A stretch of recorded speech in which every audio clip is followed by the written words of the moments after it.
Hello, my name is Abby Watson, and I'm a student of Energy and Sustainability Policy at Penn State University.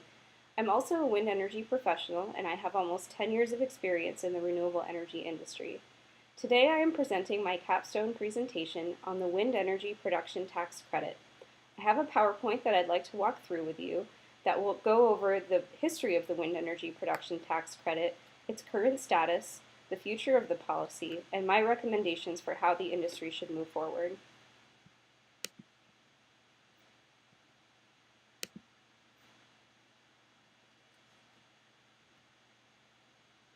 We'll begin with a background of the Wind Energy PTC, move on to the effectiveness of the policy, its current status, and then we'll go through a brief overview of the legislative process.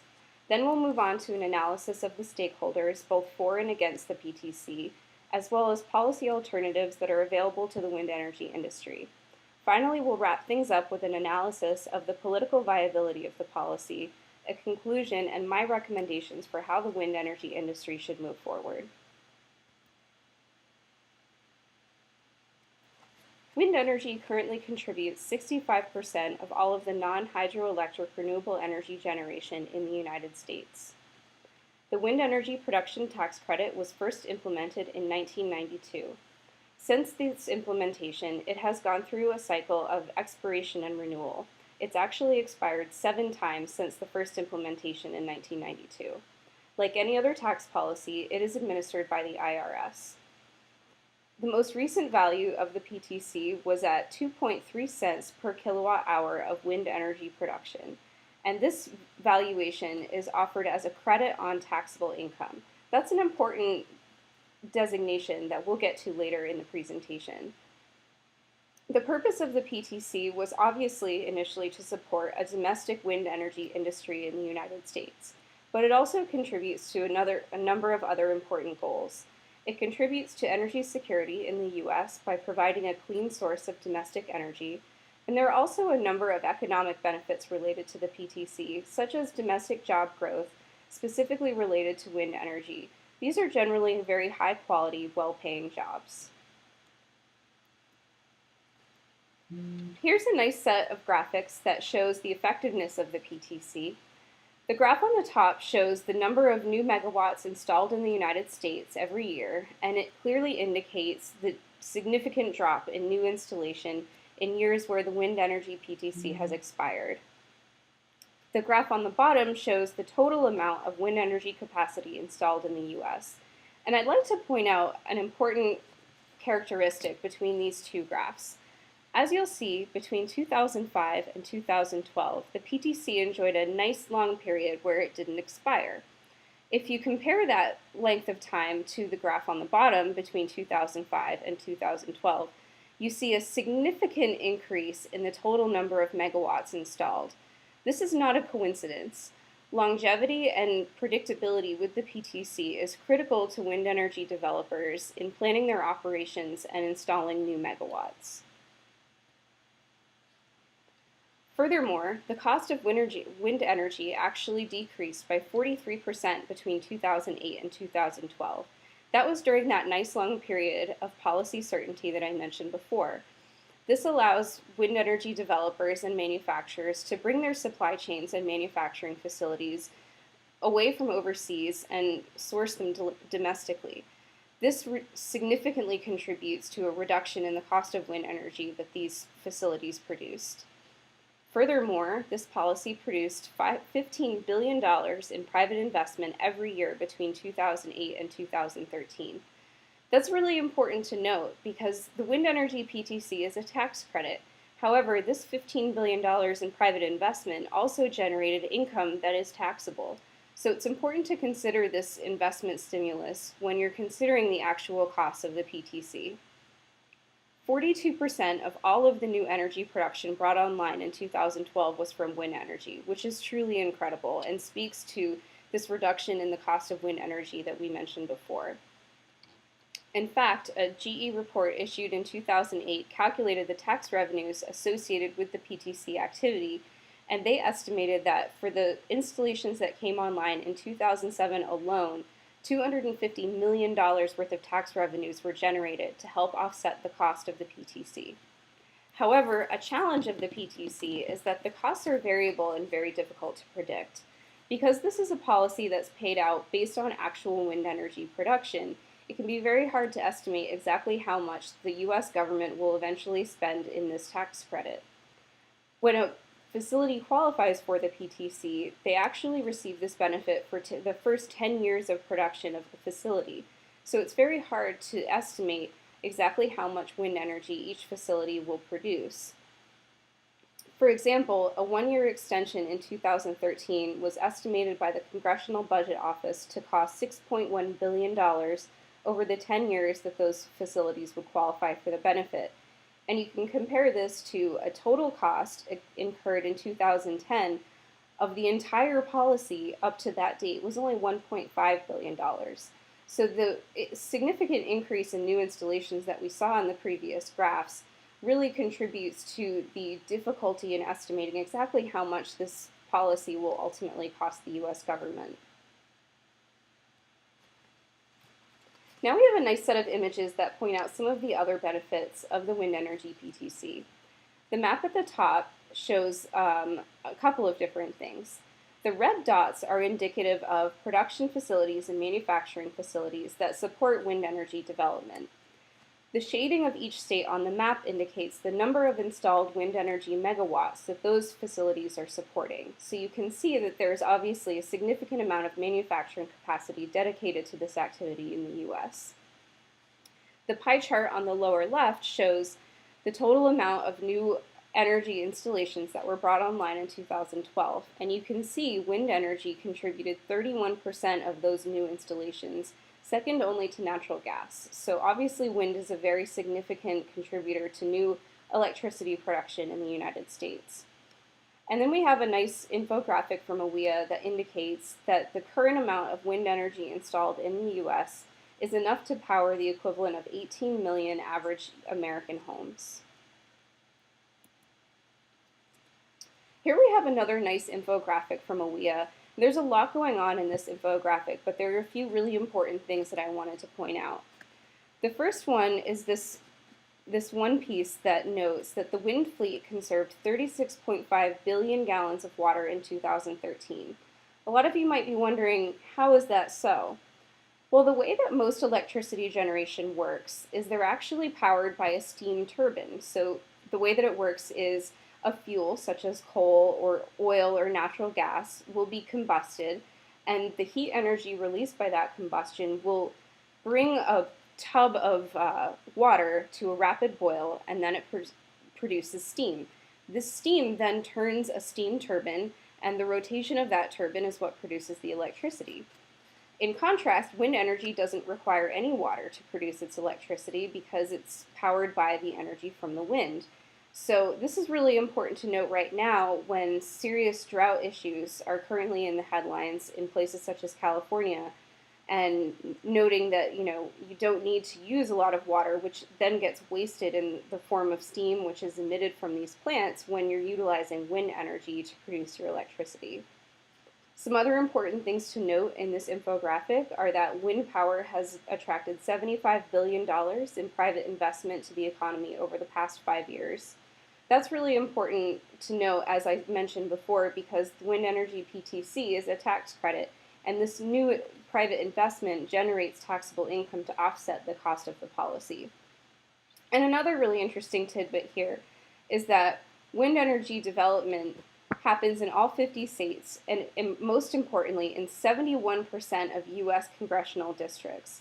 So that really lends to a bipartisan support of the wind energy PTC, which is something that it really has going for it.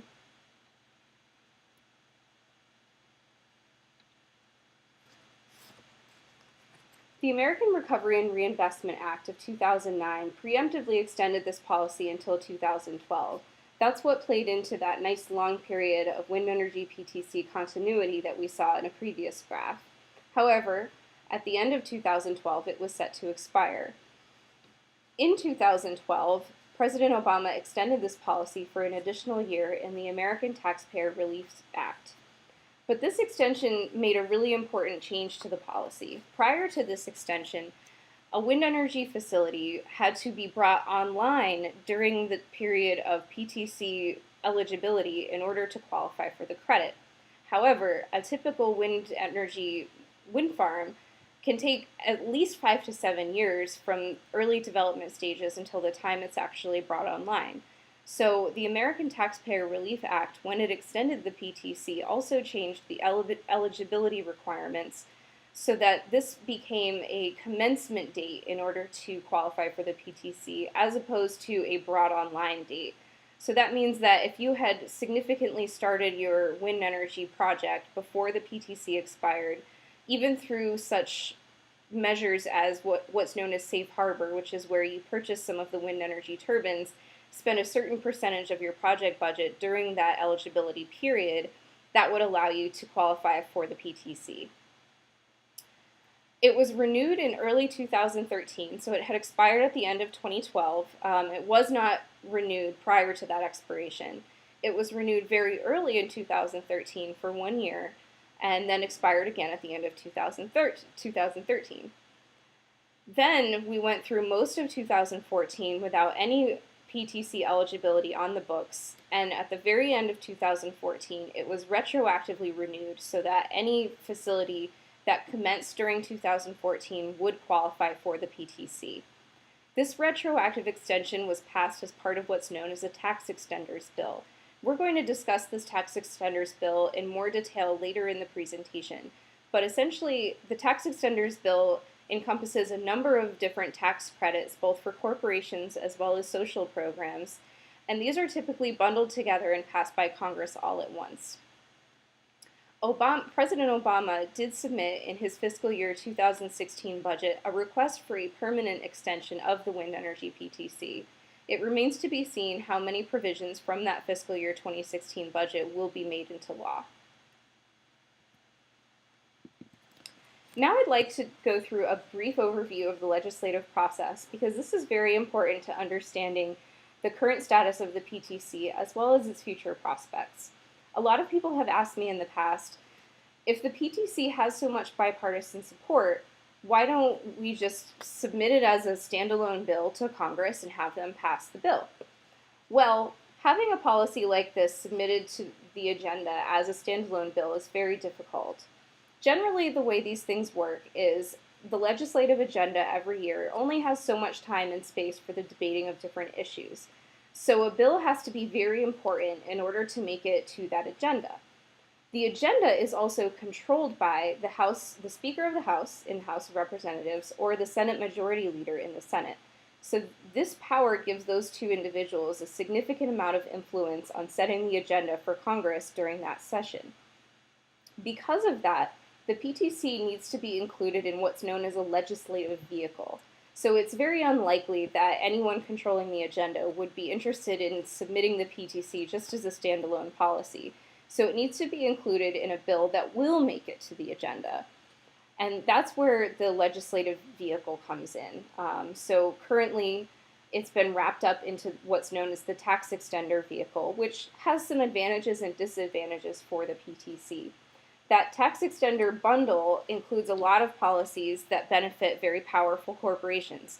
So there's a lot of lobbying strength behind approving that bundle of policies. And it's also something that's fairly complicated for Congress. So as opposed to picking it apart and trying to change the tax extender bill, they usually will pass it all at once at the end of the year as something that they've procrastinated on during the entire legislative session, and then they need to extend it at the end of the year to include those retroactive benefits for some really important corporations and social policies.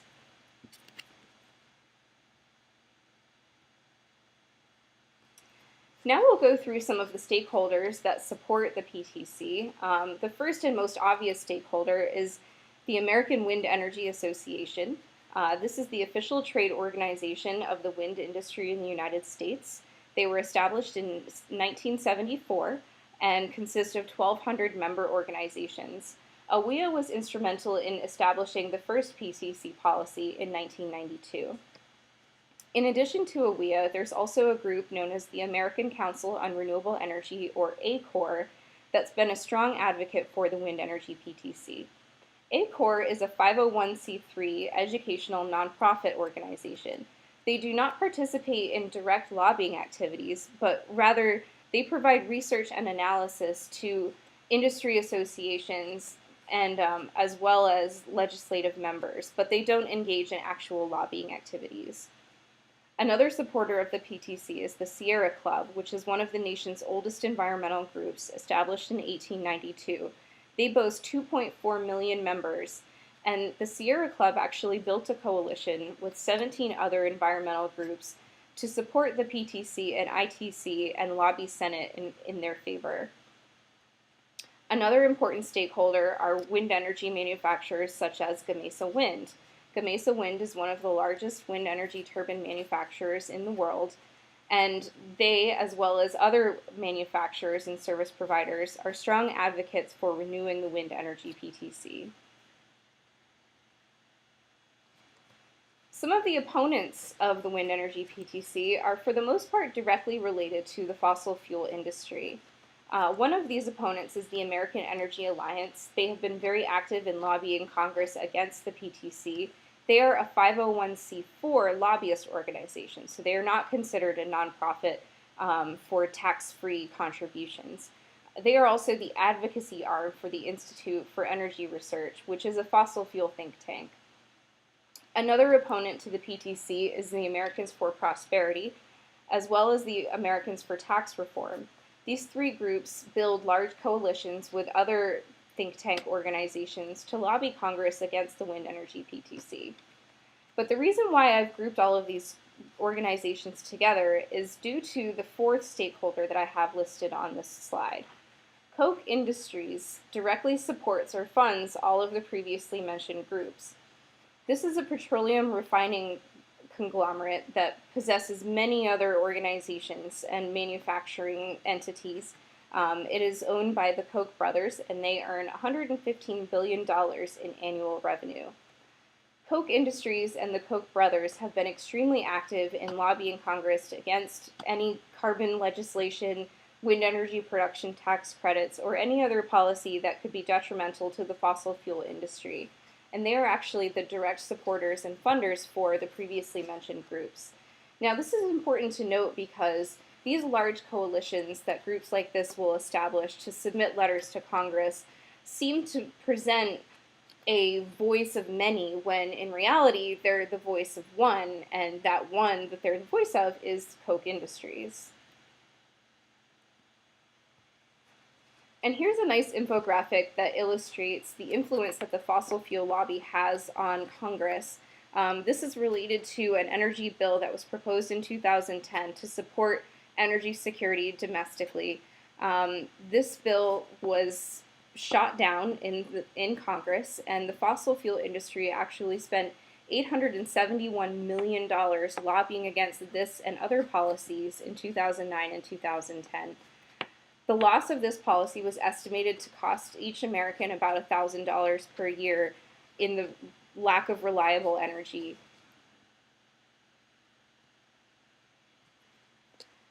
Now, here's an interesting set of maps that I really want to go into depth with a little bit to illustrate the political dynamic that's unique to the wind energy PTC as opposed to other renewable energy or carbon policies.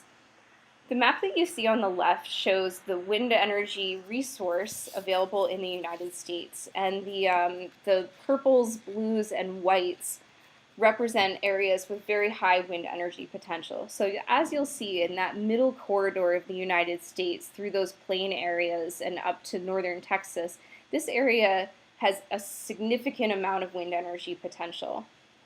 Then you can compare that to the map on the lower right, which shows the results of the 2012 presidential election by congressional district. So the blocks that are in red voted for Mitt Romney, and the blocks that are in blue voted for President Obama. And as you'll see, that same area in the middle of the country, that middle corridor that goes through those plain states and northern Texas, is a strongly Republican area. But because they also have a significant amount of wind energy resource and a lot of wind energy megawatts already installed, many people in these areas actually support the wind energy industry and are in favor of the wind energy PTC. This brings us to a very important point about the wind energy industry in general, which is that a large amount of the business of wind energy is transacted at the local level. So a lot of the financial benefits that are realized from this policy are actually realized by individual landowners who receive payments for having wind turbines on their property. It also benefits communities where these wind farms exist because it supports local area technician jobs as well as other service and support jobs that are very high quality and well-paying jobs. So many people in this area actually support continued wind energy development, which lends a lot of bipartisan support to the wind energy PTC. There are, in fact, some other policy alternatives that exist that will help to support additional wind energy demand in the absence of the PTC. So I wanted to go through what some of those policy alternatives are. State renewable portfolio standards are a significant driver for demand for new renewable energy installations. And as you'll see from this map, there are quite a few states that have renewable portfolio standards in place currently. Another important policy that industry experts expect will drive additional demand for wind energy capacity is a new policy proposed by the EPA called the Clean Power Plan. This is currently a proposed rule that's going through the final stages of public comment. And this requires each state to reduce their carbon dioxide emissions, and each state must submit a plan to the EPA for how they intend to meet these reduction targets. You'll see from the map included on this slide that each state has a different target, and the EPA established these targets based on the particular characteristics of each area. Some states are much more well-suited to reducing their carbon dioxide emissions than others and have resources available that will help them achieve that goal. Some states that have a high amount of manufacturing demand and low availability of renewable energy technologies might be less able to reduce their carbon dioxide emissions. So the EPA was attempting to be sensitive to these various regional characteristics, and that's why they designed this program in this way. This will definitely contribute to the wind energy industry moving forward. However, industry experts expect that this won't really start to stimulate demand for new wind energy until around 2020. So that leaves a 5-year gap where the wind energy industry needs some sort of policy protection in order to continue to thrive. Other policy alternatives that could be considered at a federal level are a carbon tax or a carbon cap and trade scheme. So one example of a carbon tax was proposed at the end of the 2014 legislative session, and it's called the American Opportunity Carbon Fee Act. This is a very straightforward policy that would place a tax on carbon at about $42 per ton of carbon emissions, and it actually taxes both imports and exports of carbon-based fuels. So that's how it attempts to capture all of the carbon emissions that the U.S. is actually directly responsible for.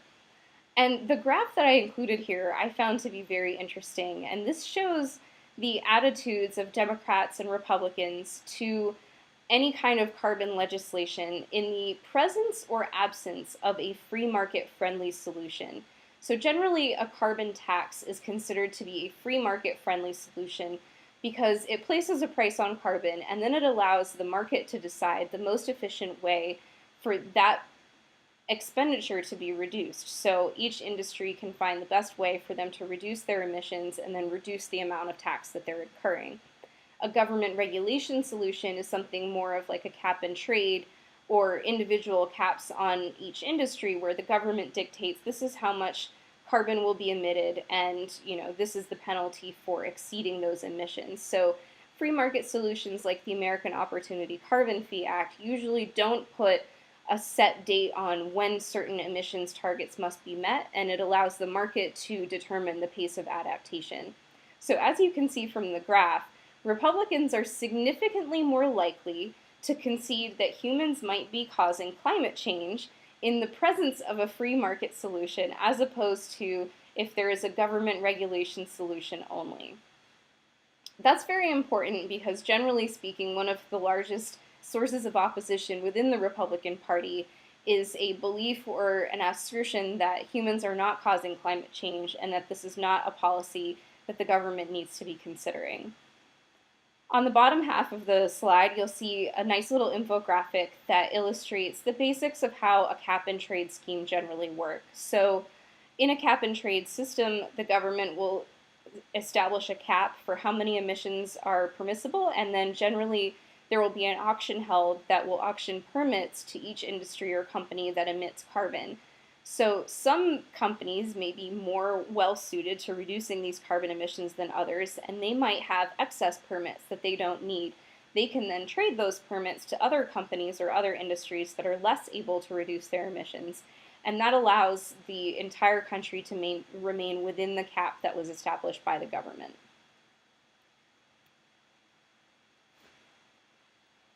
So now we'll go through the political feasibility for renewal, and we've already touched on this a little bit, but I just want to bring all of those different pieces together.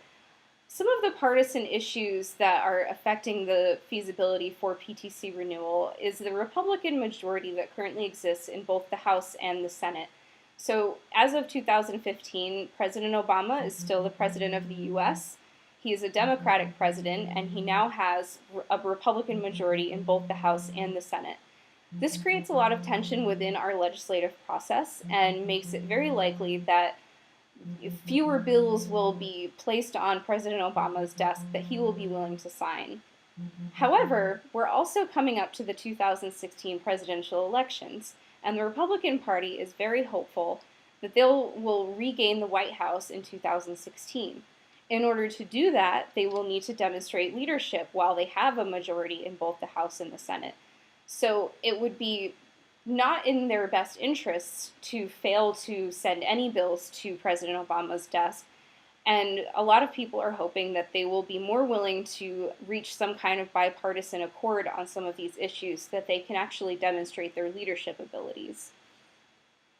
Because the PTC is currently bundled into that tax extender package that I mentioned before, this means that we actually may have a bill coming as a legislative vehicle that would be an appropriate place for the PTC to become renewed.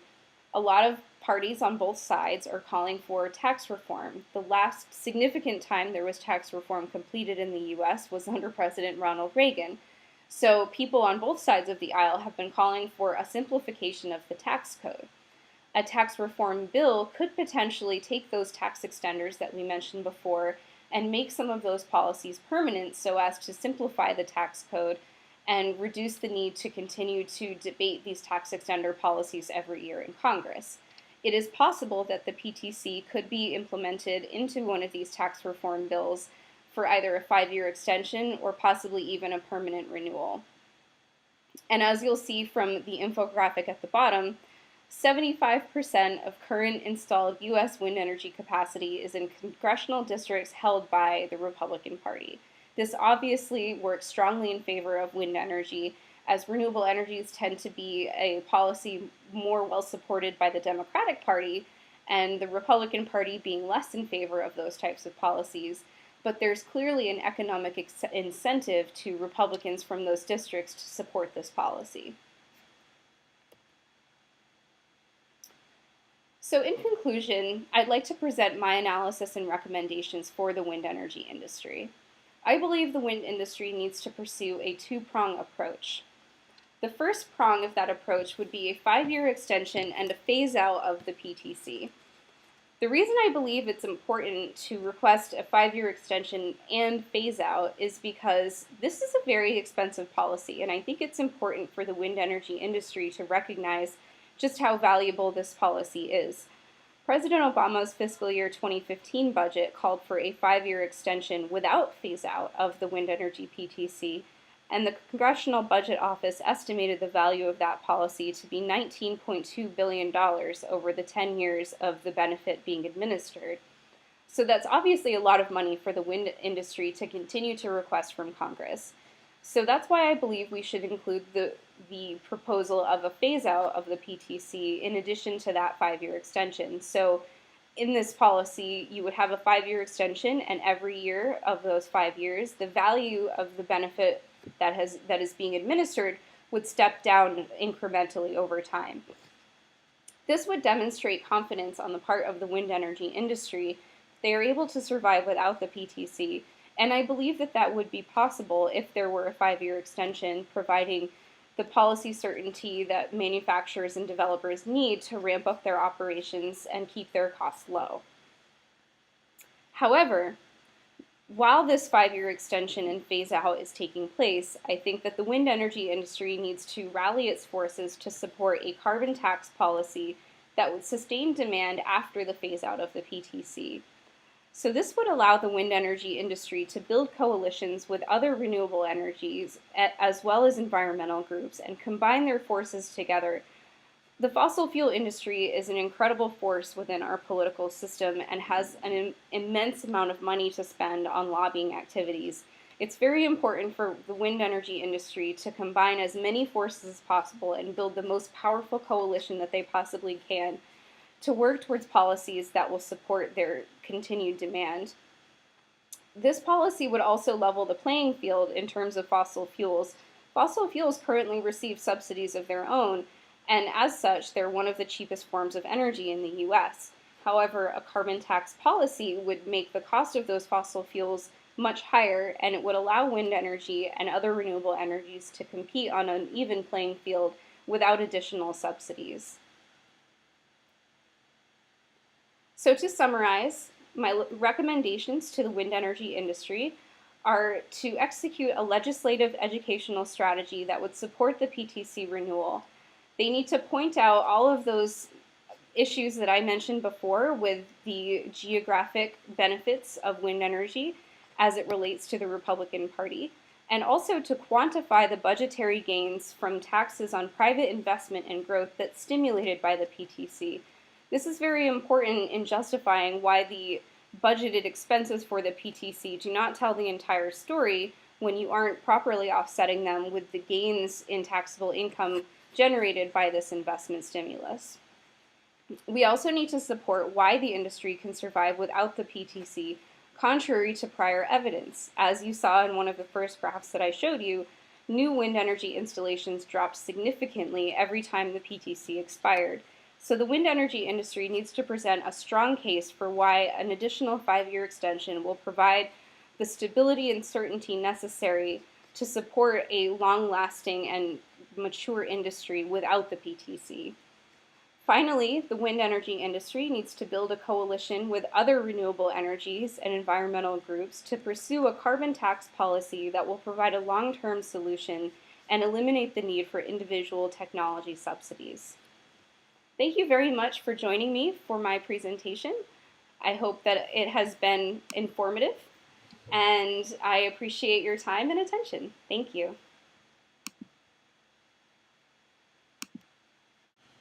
Hello, I hope you enjoyed my presentation. When I first delivered the presentation to a group of my colleagues, we had a question and answer session at the end of my presentation, and I wanted to share with you some of the excellent questions that I got from the audience and discuss what my answers were. The first question was, what bills are likely to be vehicles to carry the PTC for renewal? Well, I think there are a few different bills that could potentially be proposed to Congress in 2015 that would help to renew the PTC. One that I mentioned in my presentation is a tax reform bill. Now, this is something that would be very difficult to accomplish in a year. Tax reform bills generally take a lot of debate and a lot of discussion. And there's also a drawback where, because there's a Republican majority in both the House and the Senate with a Democratic president, it's very likely that any tax reform bill that did get passed would probably have a number of provisions that would make it unsignable by President Obama. They would include what are known as poison pills to the legislation. Now, it is possible for Congress to override a presidential veto, but that requires a 2/3 majority, and I don't believe that any bill proposed by the Republican Party that received a veto from President Obama would be able to get the 2/3 majority necessary in order to override the veto. So tax reform could be one policy. Another policy is there's some possibility that maybe the Republican Party will choose to demonstrate their leadership by tackling an issue that has been somewhat controversial, but also has a lot of bipartisan support and is something that could be approved by President Obama. I'm talking about carbon policy. Yeah, I think it's a little unlikely that the Republican Party is going to choose this as their capstone legislation to prove their ability to lead, especially when there are a number of other big policies that they're debating right now that seem to be taking up a lot of their time. I think Congress is more likely to spend time debating the Affordable Care Act and President Obama's executive order on immigration than they are to spend time talking about carbon policy. But crazier things have happened, and it would really demonstrate an ability to lead in terms of the Republican Party, which would help them moving forward for the 2016 presidential elections. So that would be another potential bill, would be a carbon policy bill. I'm not sure that there are really that many other legislative vehicles that could possibly come up in the 2015 legislative session, but there is also the possibility that the end of the year will come, and in December, just like last year, Congress will decide to extend those tax extender policies all in one big bundle, and the PTC could eventually get another retroactive renewal like it did at the end of 2014. But something really interesting that I didn't point out in my presentation that I meant to was that sometimes, even when there is bipartisan support on both sides, there can be a last-minute death knell for a negotiated compromise. So actually, in November of 2014, there was a bipartisan negotiation on those tax extenders. And this negotiation had put together a bill where a number of these policies would be made permanent, and among those policies to be made permanent was the PTC.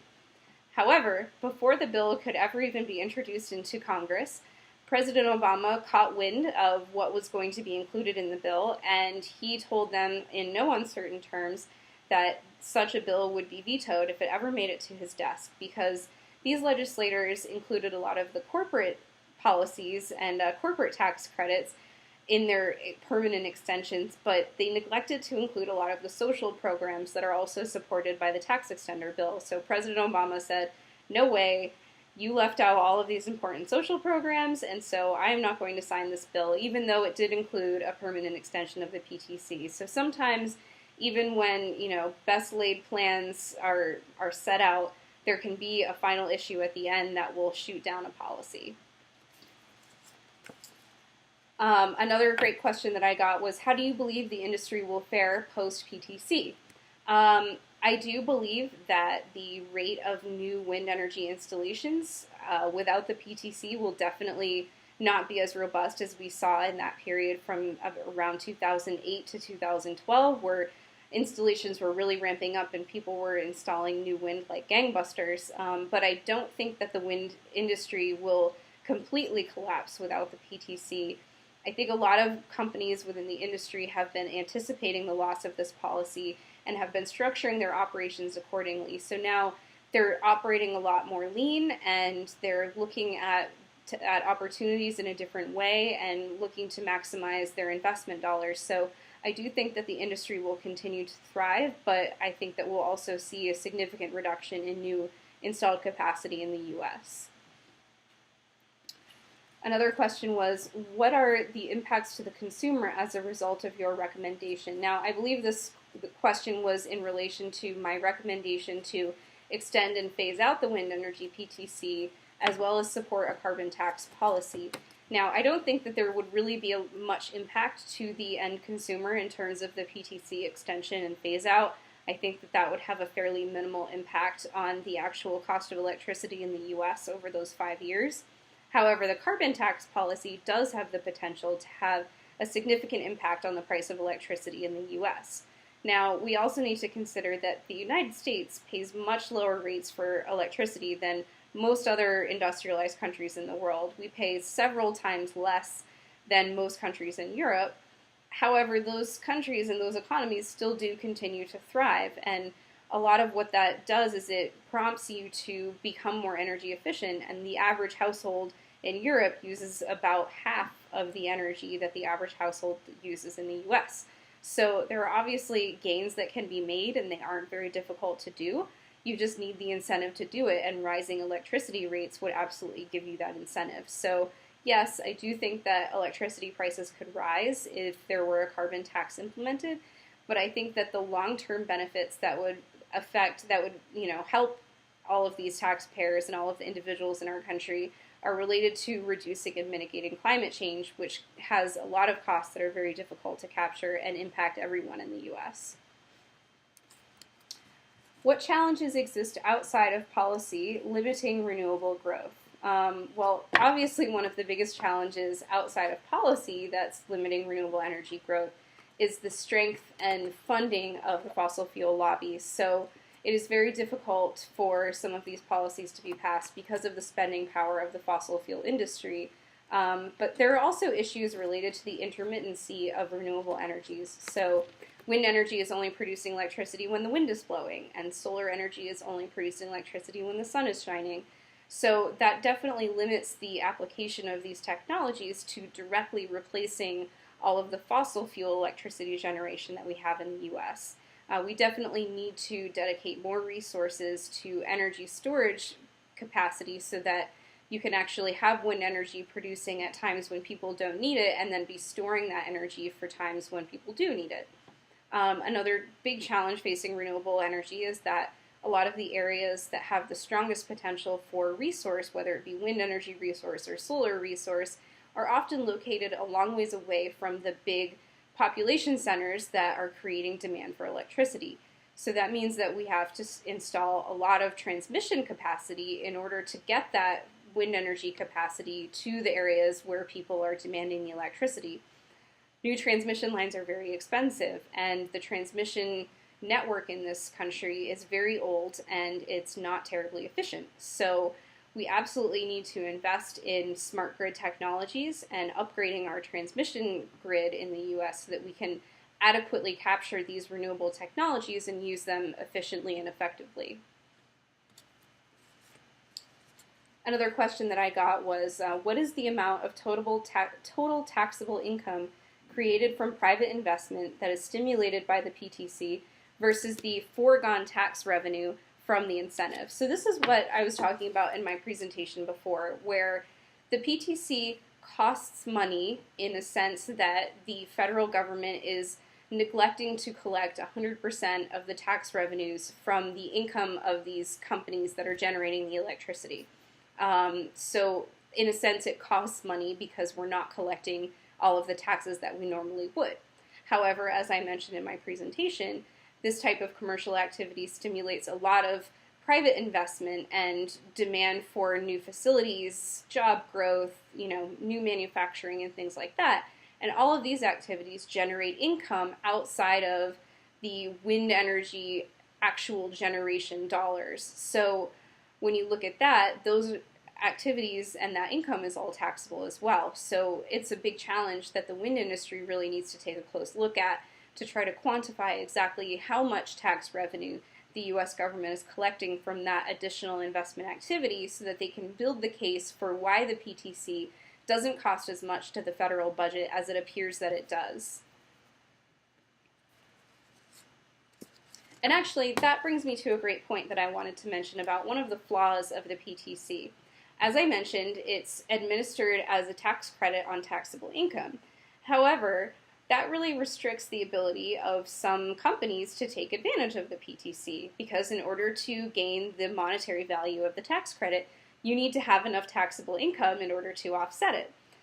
So this is one of the reasons why a lot of times wind energy developers have to go into what's called equity partnerships, where they need to bring in a partner to their project that will provide the tax equity capability to monetize the value of that PTC. A lot of these wind energy producers aren't earning enough profit in order to actually monetize the 2.3 cents per kilowatt hour that the PTC would provide. So they bring in a partner with an equity stake, and that partner is often an investment bank or some other fund or very profitable company that generates a lot of profitable income every year. And they can monetize that PTC benefit by accepting those tax credits, and in exchange they provide the value of that tax credit to the wind energy developer. These transactions are very complicated, and they make it a lot more difficult for wind energy projects to be developed, and it also restricts the abilities of certain groups and organizations to build their own wind farms. A lot of communities and nonprofit organizations would be interested in building their own wind farms, but it's not as easy for them to monetize the PTC, so the benefit really restricts how wind energy projects can actually be developed. So that's a major drawback of the way that the PTC is structured. Another question was, do any countries other than the USA have a PTC-type incentive structure for renewable energy? To the best of my knowledge, no other country has a policy that's exactly like the PTC, but one very common policy that exists in other countries is called a feed-in tariff.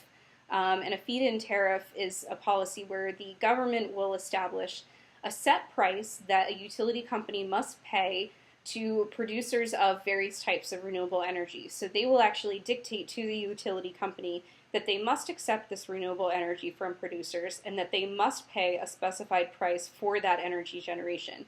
And it is often a very generous price, and it's a lot more than those utility companies would necessarily pay to a traditional fossil fuel electricity producer.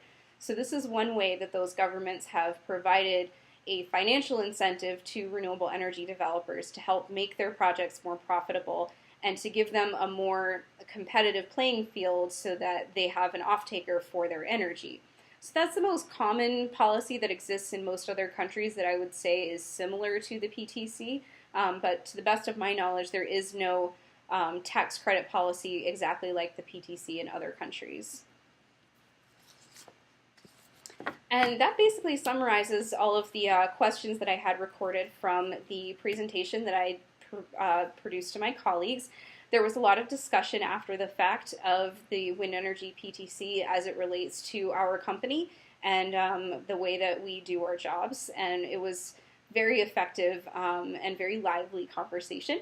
But because of all of that sensitive industry information that was discussed, I wasn't able to record the actual presentation that I delivered to my colleagues, which is why I'm presenting this to you today. So I hope you found this very educational, and I look forward to working with any and all of you on PTC issues in the future.